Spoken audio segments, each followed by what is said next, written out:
শুরু করিতেছি মহান আল্লাহর নামে, যিনি পরম করুণাময় এবং অত্যন্ত দয়ালু। আমি অত্যন্ত দুঃখিত যে আপনারা অনেকেই হয়তো জেনেছেন যে গতকালকে আমার কনস্টিটিউয়েন্সি মাধবপুর এবং চুনারঘাটে ব্যাপক ঘূর্ণিঝড়ের মাধ্যমে অনেক ক্ষতিগ্রস্ত হয়েছে। ইভেন আমার নিজের বাসায়ও একটা টিন শেডের ঘর ছিল, এটা উড়ে গেছে। তো আমি যারা ক্ষতিগ্রস্ত হয়েছেন, আমি এমপি হিসাবে আমি অত্যন্ত দুঃখিত, এবং যারা ক্ষতিগ্রস্ত হয়েছেন তাদেরকে আমি একটা জিনিস বলতে চাই যে আমাদের কাছে কিছু টিনের বরাদ্দ আছে।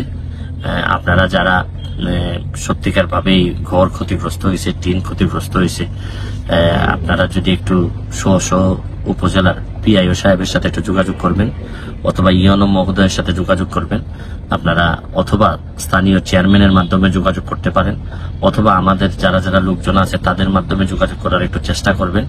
আমি চেষ্টা করতেছি যে এই যতটা ক্ষতিগ্রস্ত হয়েছেন, যদিও হয়তো পুরাপুরি ক্ষতিপূরণ তো দেওয়া সম্ভব হবে না হয়তো, কিন্তু যতটুকু সম্ভব আমাদের পক্ষ থেকে যা যা আছে সামর্থ্যের ভিতরে অথবা প্রয়োজনে সামর্থ্যের বাইরে গিয়েও আপনাদেরকে সহযোগিতা করার চেষ্টা আমি করতেছি।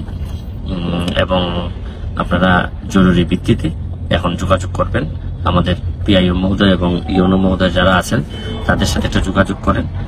আমি শীঘ্রই হয়তো আমি এলাকায় আসবো, এসে আবারও চেষ্টা করব যে আর কি আপনাদের জন্য করা যায়। ভালো থাকবেন মাধবপুর চুনারঘাটের মানুষ।